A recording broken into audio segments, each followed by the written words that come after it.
Number one அடிமை அப்படின்னாலே அது எடப்பாடி தான். முரட்டு தொண்டர்களை பார்த்துருக்கோம், முரட்டு பக்தர்களை பார்த்துருக்கோம்.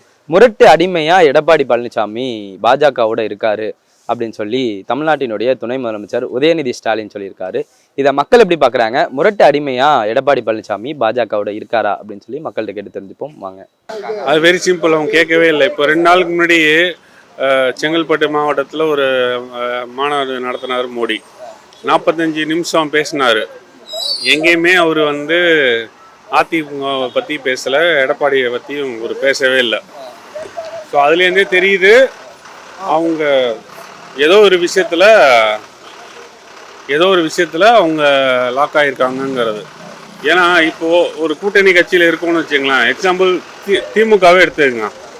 தொல் திருமாவளவனாக இருக்கட்டும், வைகோவாக இருக்கட்டும், இந்த நாள் வரையுமே அவங்க வந்து நாங்கள் கூட்டணியே தான் இருக்கோம். எவ்வளோ விமர்சனம் வந்தப்போ கூட அவங்க வந்து நாங்கள் திமுக கூட்டணியில் தான் இருக்கோம் நாங்கள்.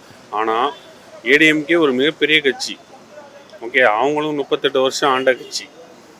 ஆனால் மோடி ஒரு மீட்டிங்கு தமிழ்நாட்டுக்கு வர்றப்போ அவர் 45 நிமிஷம் பேசினப்போ எந்த ஒரு இடத்துலையுமே வந்து ஏடிஎம்கே எங்களுடைய பிரதான கூட்டணி கட்சி அப்படிங்கிற வார்த்தையை அவர் மென்ஷனே பண்ணலை. ஓகே, அது வந்து நீங்கள் சொல்கிறதுக்கு ஒரு வாஸ்தவமான, மேபி அது அடிமைன்னு சொல்ல முடியுமான்னு தெரியல. ஆனால் எடப்பாடி நல்ல கேண்டிடேட் தான். அம்மாவுக்கு அப்புறம் ஓபிஎஸும் நல்ல ஒரு பர்சன் தான், இபிஎஸும் நல்ல பர்சன் தான். ஆனால் ஏதோ ஒரு இதில் லாக் ஆகிட்டாங்கன்னு தான் நான் தனிப்பட்ட முறையில் சொல்கிறேன். அடிமைங்கிறது ஏன் சொல்கிறாங்கன்னு கேட்டிங்கன்னா, அவங்க அதிமுகவில் பேசின பேச்சு இனிமேல் எங்களுக்கும் பிஜேபிக்கும் ஒட்டும் இல்லை, உறவும் இல்லை, அந்த கட்சி கூட எக்காரணத்தை போட்டு சேர மாட்டோம், நான் போக மாட்டேன் வரமாட்டேன்னாங்க. அவங்க பயம் காட்டி இவரை சேர்த்துட்டாங்க அந்த கட்சியில். இப்போது அவர் போய் அதில் சேர்ந்துட்ட பிறகு அவர் சொல்கிறாரு அதிமுக ஆட்சின்னு, அவங்க சொல்கிறாங்க என்டிஏ ஆட்சின்னு. இப்போ இது வரைக்கும் வர்றாங்களா அமித்ஷாவோ மோடியோ, இது வந்து இனிமேல் அதிமுக ஆட்சி நடக்கும், நாங்கள் அவங்களுக்கு உறுதுணையாக இருப்போம்னு சொல்லலை. இவர் தான் அதிமுக ஆட்சின்றாரு, அவங்க என்டிஏ ஆட்சின்னு தானே சொல்கிறாங்க. ஆக மொத்தத்தில் என்டிஏ தலைமையில் ஆட்சி அப்படின்னா கூட்டணி மந்திரி சபை அவங்க சொல்கிறாங்க. இவர் இது வரைக்கும் யாரும் மறுப்பு பேசலையா, நாங்கள் கூட்டணிக்கெல்லாம் ஒத்துக்க மாட்டோம், நாங்கள் தனித்து தான் நிற்போம், அப்படி இல்லைன்னா அப்படிப்பட்ட கூட்டணி எங்களுக்கு தேவையில்லைன்னு இவர் சொல்லலையே. அதை தான் அடிமைத்தனம், பயந்த சுவாபம் இவர் தானே இருக்கிறாரு. இப்போ மற்ற இந்தியாவில் நிறைய ஸ்டேட்டில் டெல்லி சர்க்காரை ரொம்ப பேர் எதுக்கலை, இவர் மட்டும்தானே, ஸ்டாலின் அண்ணா மட்டும்தானே எதிர்க்கிறாரு. நேரடியாக எதிர்க்கிறாரு, ஆப்போசிட்டாக பேசுகிறாரு. அதனால் மக்கள் மத்தியில் இந்த 4 வருஷம் மக்களுக்கு புரிஞ்சு போச்சு யார் என்ன அப்படின்னு. அதனால் திமுக ஆட்சி தான். முரட்டு அடிப்படையில் தார்மீக அடிப்படையில் ஆதரிக்கிறது, எதை பிஜேபியை தார்மீக மத ஆதரிக்கிறது, அமித்ஷா சொல்கிறதையும் எடப்பாடி சொல்கிறதையும் தார்மீக தலைமையில் எடுத்துக்கிறது. இதுதான் முரட்டு அடிமை, வேற ஒன்றும் கிடையாது. ஓகே, அவர் அப்படி தானே செய்கிறாரு. பிஜேபி என்ன சொல்லுதோ அதை தானே அவர் செய்கிறாரு. அப்போ அது அவங்க வந்து சென்ட்ரல் கவர்மெண்ட்டில் இருக்கிறதுனால அவங்க சொல்கிறதுக்கு இவர் தலையாட்டுறதுனால அவர் அந்த காரியத்தை சொல்கிறாரு. அதில் என்ன தப்பு இருக்குது? அவர் அதை கேட்டு தானே இப்போ செய்கிறாரு. இப்போ என்ன சொன்னார், இது எந்த காலத்துலையும் நான் பிஜேபியோட கூட்டணி கிடையாதுன்னாரு. இப்போ திருப்பி போய் பிஜேபியோட கூட்டணி சேர்ந்துட்டாரு. அது எந்த விதத்தில் நியாயம்? அது பிஜேபி இன்னைக்கு வரைக்கும் நம்ம கல்விக் கொள்கைக்கு காசு கொடுக்க மாட்டேன்றாங்க. எந்த திட்டம் கொடுத்தாலும் அதுக்கு வந்துட்டு இப்போ பிஜேபி டிஎம்கே ஆளுதுன்ற ஒரே காரணத்துக்காக எல்லாத்தையும் ஆப்போசிட்டாக பண்ணுறாங்க. இப்போ அதாவது இப்போ என்னமோ சொல்லுவாங்க, ஒரு கண்ணில் வெண்ணெய் ஒரு கண்ணில் நெய் அப்படின்ற மாதிரி அவர் வந்து எல்லாத்தையுமே அவருக்கு வந்து சென்ட்ரல் கவர்மெண்ட்டுக்கு ஆதரவாக தான் சொல்கிறார், ஒன்றிய அரசுக்கு ஆதரவாக தான் சொல்கிறார். அப்போ அப்படி எப்படி சொல்ல தான் செய்வாங்க. பிஜேபிக்கு அடிமைன்னா அவர் அப்படி தான் நடந்துக்கிறாரு. பிஜேபி என்ன சொல்லுதோ அது தானே செய்கிறாரு. நீ போன எலெக்ஷனில் என்ன சொன்னேன், இது வரைக்கும் நாங்கள் இனி வந்து பிஜேபியோட கூட்டணியே கிடையாது, நான் நீ பிஜேபியோட கூட்டணி வச்சுட்டாரு. போய் டிடிவி தினகரன் அதுலேருந்து பிரிஞ்சு போனார், இவங்களோட இதுவே இல்லைனாரு. முரண்பட தானே பேசுகிறாங்க. இப்போ அன்புமணி என்ன கேட்டார், அன்புமணி வந்து இவங்களை கேட்குறாரு, டயர் நக்கின்றாரு, வந்து இவருக்கு எடப்பாடிக்கு ஆட்சியே ஆள தெரியாதுன்றாரு, அவரெல்லாம் வருங்க தலைமை பண்பே இல்லைன்றாரு. இதெல்லாம் சொல்லிட்டு இன்றைக்கி எப்படி அவரோட கூட்டணி வைக்கிறார்? அவர் கரப்ஷன் ஆச்சுன்னு அவர் தானே சொன்னார், அன்புமணி தானே சொன்னார். இன்றைக்கி அவங்களோட கூட்டணி வச்சுக்கிறாங்கல்ல. அது எல்லாமே நம்பர் 1 அடிமை தான். எல்லாமே சிபிஐ கூட்டணி. அது எல்லாம் க்ரைமில் உள்ளவங்க, எல்லாம் வந்து கேஸில் உள்ளது, எல்லாம் அவங்க பிஜேபிக்கு கட்டுப்பட்டு இருக்காங்க. அவ்வளோதான். தச்சு முரட்டு பக்தர் கேள்விப்பட்டிருக்கோம், முரட்டு தொண்டர்களை கேள்விப்பட்டிருக்கோம், முரட்டு அடிமைனா அது எடப்பாடி தான் அப்படின்றாரு. அதுதான் சொல்கிறேனே, அவங்க எல்லாமே கேஸுக்கு பயந்து தான் போய் அங்கே எல்லாம் சரண்டர் ஆகிறாங்க. ஒரு சில பேர் வந்து பொட்டி பணம் வாங்கிட்டு போய் சேர்றாங்க, சீட்டுக்கு பணம் பேரம் பேசுகிறாங்க. அது மக்களுக்கு ஓரளவுக்கு அரசியல் தெரிஞ்ச மக்களுக்கு ஒரு சில பேருக்கு தெரியும். இப்போ எப்படி வந்து டிவிக்கே வந்து ஓட்டு பிரிக்கணுங்கிறதுக்காகவே ஒரு கட்சியை வளர்த்து அது தனிப்பட்ட முறையில் கூட்டணியில் சேர விடாமல் எந்த கூட்டணியும் சேர விடாமையும் அவங்க வச்சுருக்காங்க. ஸோ அங்கே தனியாக வச்சிருக்காங்கன்னா அந்த அலைன்ஸுக்குள்ள வந்து ஓட்டு போகக்கூடாதுங்கிறதுக்காகவே தனியாக நிப்பாட்டி வச்சுருக்காங்க. இல்லை அதிமுக வந்து பிஜேபிக்கு அடிமை ஆகிட்டாங்களே, அது வந்து அடிமை ஆகிட்டாங்களே, அடமானம் வச்சது மாதிரி இப்போ பண்ணிட்டாங்கல்ல, அப்புறம் என்ன அதில் வந்து சொல்கிறதுக்கு என்ன இருக்குது? துணை முதலமைச்சர் வந்து மரியாதைக்குரிய அண்ணன் உதயநிதி சொல்கிறது கரெக்ட் தான். நம்பர் 1 அடிமை அவங்க தானே. எல்லாரும் வந்து முரட்டு பக்தர்கள் நீங்கள் பார்த்துருப்பியா, முரட்டு தொண்டர்கள்னு பார்த்துருப்பியா. நேற்று கூட பேசியிருக்காரு. ஆனால் முரட்டு அடிமைன்றது எடப்பாடி தான். இல்லை இவங்க இவங்க சுயநலத்துக்காக அடிமையாக போயிட்டாங்க. என்ன கூட்டணி வைக்கிறாங்க? அம்மா வந்து ஜெயலலிதா வந்து இப்போ என்ன 2024 பார்லிமெண்ட் தேர்தல் என்ன சொன்னாங்க? பிஜேபியோட கூட்டணி வச்சுருந்தாங்க. இல்லை அது தெரியல. அம்மா மறைவுக்கு அப்புறம் எது வேணால் நடந்துக்கலாம் ப்ரோ. நம்ம பர்சனாக நம்ம பேசிக்கலாம்.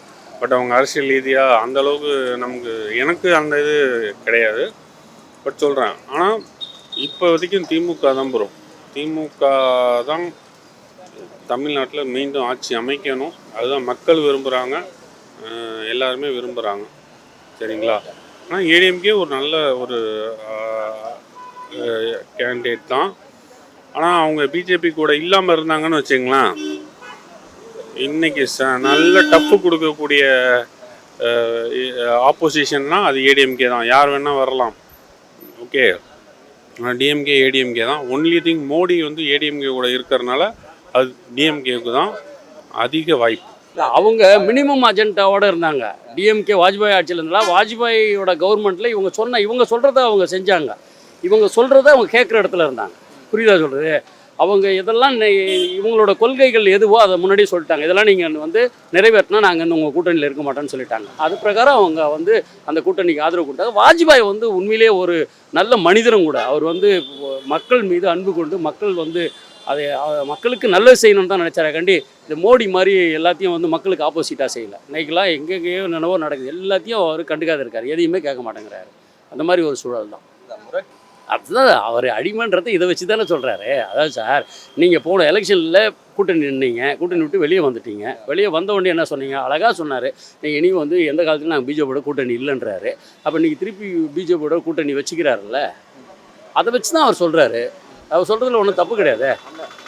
நீங்கள் இப்போ சார், ஏடிஎம்கே வந்து எப்படியும் நல்ல ஓட்டு உள்ள கட்சி. நீ தைரியமாக நிற்க வேண்டியது தானே தனியாக. நீ தனியாக உன்னோட தலைமையில் இல்லை நிற்கணும். இன்றைக்கி வரைக்கும் அவர் தலைமையை வந்து இன்றைக்கி கூட என்ன சொல்கிற, மோடி வந்து க்ளீனாக சொல்கிறாரு என்டிஏ கூட்டணி ஆட்சின்றாரு. நீ என்ன சொல்கிற? இல்லை, எங்கள் தலைமையில் தான் கூட்டணி, எங்கள் தலைமை தான் ஆட்சின்ற. நம்ம குழப்பமாக இருக்குது. ரெண்டாவது வந்துட்டு நீங்கள் இந்தியா முழுவதும் நடந்ததை பார்த்தோம்ல. எங்கெல்லாம் இவங்க வந்து ஒரு மகாராஷ்டிராவை எடுத்துக்கங்க. அவர் உத்தவ் தாக்கரே ஆட்சியில் என்ன பண்ணாங்க? அப்படியே கூட்டணி உடஞ்சி போச்சுல்ல, சிண்டேவை எடுத்துன்னு வந்துட்டாங்கல்ல. அது மாதிரி நாளைக்கு இன்னும் பண்ண மாட்டாங்கன்னா நிச்சயம். அப்போ ஏடிஎம்க்கு ஓட்டு போடுறவங்க, ரெட்டாலைக்கு ஓட்டு போடுறவங்க பூரா இப்போ ஏமாந்து போயிடுவாங்கல்ல. அதானே பிரச்சனை. திமுக வந்து அன்னைக்கு வந்து ஏற்கனவே அவர் பேர் ஞாபகத்துக்கு வரல, வாஜ்பாய் அவருடைய இது எங்கே, மோடியுடையது எங்கே? மோடி மாதிரியா இருந்தார் வாஜ்பாய்? இல்லை கிடையாதுல்ல. அவர் அந்த மாதிரி மோடி இன்னைக்கு பண்ணுற மாதிரி வந்து வாஜ்பாய் பண்ணாரா? இல்லை. அதனால் அன்றைக்கி இருந்தாங்க. இன்றைக்கி இப்போ கூட்டணி மாதிரி இது பண்ணி அவங்க ஏடிஎம்க்கு வந்து அவங்க டோட்டலாக அடமானமே வச்சுட்டாங்க. அதனால் வந்து திமுகவை பேசுகிறதுக்கு அவங்களுக்கு எந்த அருகதையும் கிடையாது. சட்ட ஒழுங்கை பற்றி பேசுகிறதுக்கு எந்த அருகதையும் அவங்களுக்கு கிடையாது. அவங்க மாநிலத்தில் வந்து பிரதமர் இருக்கக்கூடிய பாஜக ஆளக்கூடிய மாநிலத்தில் பாருங்கள், அங்கெல்லாம் என்ன பெண்களுக்கு பாதுகாப்பு இருக்கா? அங்கே சட்ட ஒழுங்கு இல்லையா? மணிப்பூரில் பார்த்தீங்களா என்ன நடந்துக்கிட்டு இருக்கு? ஏன் வந்து அதை கட்டுப்படுத்த முடியல? திமுக வந்து குறை சொல்லணுமுக்காக மதவாதத்தை கொண்டு வந்து இங்கே தமிழ்நாட்டில் எப்படியாவது பண்ணிடணும், மணிப்பூர் உத்தரப்பிரதேசம் மாதிரி தமிழ்நாடையும் கொண்டு வந்து நினைக்கிறோம். அது இங்கே ஒருபோதும் நடக்காது. தமிழ் மண்ணில் அது எடுபடாது. பிஜேபிக்கு வந்து இங்கே வேலையே கிடையாது. தமிழ்நாட்டில் வந்து வேலையே இல்லை. வாஜ்பாயோட மென்டாலிட்டி வேறு, மோடியோட மென்டாலிட்டி. கலைஞர் சொன்னது தான் இப்போ நான் திருப்பி சொல்கிறேன். கலைஞர் மோடி வேறு, வாஜ்பாய் வேறு. ஏன்னா அவரோட தன்மை வேறு, இவரோட தன்மை வேறு. ஸோ அதனால் அவங்க அன்றைக்கி பிஜேபி கூட டீலிங் வச்சாங்க. குறைந்தபட்ச செயல் திட்டம் அக்ரிமெண்ட் போட்டு தான் வச்சாங்க. மோடிகிட்ட அப்படி யாரும் இவங்க குறைந்தபட்ச செயல் திட்டம் போடலை.